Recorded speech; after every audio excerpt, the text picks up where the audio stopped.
रक्षाबंधनानिमित्त इच्छा भगवंताची मित्र परिवार यांच्या वतीने सामूहिक रक्षाबंधन कार्यक्रमाचे आयोजन करण्यात आले होते। नुकतेच राज्याचे अर्थमंत्री तथा उपमुख्यमंत्री अजित पवार यांनी मुख्यमंत्री माझी लाडकी बहीण योजनेअंतर्गत राज्यातील प्रत्येक महिलांच्या बँक खात्यात 3,000 रुपये रक्षाबंधनानिमित्ताने जमा केले। यानिमित्त लाडक्या बहिणीने अजित पवार यांच्या प्रतिमेला राखी बांधून त्यांची कृतज्ञता व्यक्त करत आभार मानले।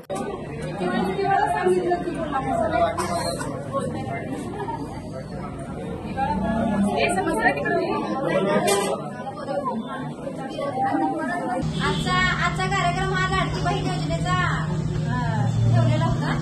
तर लाडकी बहीण योजना हा अजितदादांना जो लाडकी बहीण योजनेचा जो हे कार्यक्रम एकदम ह्याच्याला जो राबवला होता ना, तर तिथून जे अजितदादांनी राबवल्याप्रमाणे नंतर किसन मालकांनी ज्या स्मृतीनं ते प्रतिसाद दिले, ज्या स्मृतीने एकदम ते म्हणजे पुढाकार घेतले,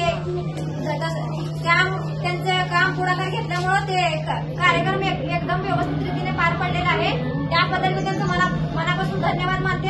आणि राहिला प्रश्न आपल्या आशा वर्कर, सगळं आपल्या आशा वर्करचे सगळे कामं बघून देखील आपल्या आशा वर्कर आपल्या भगिनी ऑनलाईनची कामं व्यवस्थित रीतीने एका सरांच्या हाकेला राहून त्यांच्या मानास हे करून सगळ्या आशा वर्करने त्यांना सपोर्ट भरपूर पाठिंबा दिलाय। त्याबद्दल मी आशा वर्कर सगळ्यांचा धन्यवाद करते। जो पाऊल उचललाय तिथं नंतर सरांनी ज्या फॉलोअप घेतलाय की माझं नाही, माझ्यासाठी नाही, की हॉस्पिटल असो किंवा भगिनी असो, सगळ्या सरांचा एवढा एकदम सपोर्ट मिळालेला आहे। सर असं कुठंच कमी पडलेलं आहे त्या कामासाठी। मग मला काय म्हणायचं आहे, उद्या जर भविष्यात जर असं काम जर एवढ्या फास्टपणे जर होत असेल तर सर मला काय म्हणायचं, उद्या भावी आयुष्याचे आमदार व्हावं ही माझी अपेक्षा आहे।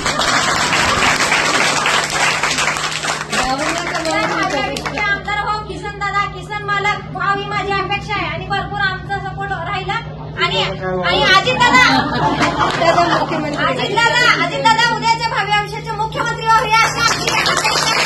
दिला शब्द पाळला असे म्हणत राष्ट्रवादीचे नेते किसन जाधव यांनी यापुढील काळात देखील बहिणीने भावाच्या पाठीशी खंबीरपणे उभे राहावे असे आवाहन यावेळी केले। राज्य शासनाच्या वतीनं गेल्या महिनाभराखाली 1 जानेवारीपासून हा संकल्प राज्य शासनाच्या माध्यमातून आणि विशेषतः राज्याचे अर्थमंत्री, राज्याचे उपमुख्यमंत्री ज्यांनी या योजनेसाठी संपूर्ण निर्णायक भूमिका घेतलं, तसं आम्हा सर्वांचे नेते आदरणीय अजितदादा आणि राज्य शासनाने मुख्यमंत्री एकनाथ शिंदे साहेब असतील, दुसरे उपमुख्यमंत्री आदरणीय देवेंद्र फडणवीस साहेब असतील आणि आपल्या सर्वांचे लाडके उपमुख्यमंत्री अजितदादा असतील, या तिघांनी आणि राज्य मंत्रिमंडळाने भगिनींसाठी एक संकल्प त्यांनी जाहीर केला होता अधिवेशनामध्ये की आजच्या रक्षाबंधनाच्या दिवशी त्या भगिनींना ज्या पात्र भगिनी आहेत त्या पात्र भगिनींना 2 महिन्याचा म्हणजे प्रत्येक महिन्याला 1500 रुपये प्रमाणे 2 महिन्याच्या 3,000 रुपये त्यांना त्यांच्या बँक खात्यामध्ये जमा करावं ही योजना त्यांच्या माध्यमातून राबवली गेलं। आणि आज प्रत्यक्ष रूपात आज रक्षाबंधनचा दिवस या ठिकाणी साजरा केला जातोय देशभर।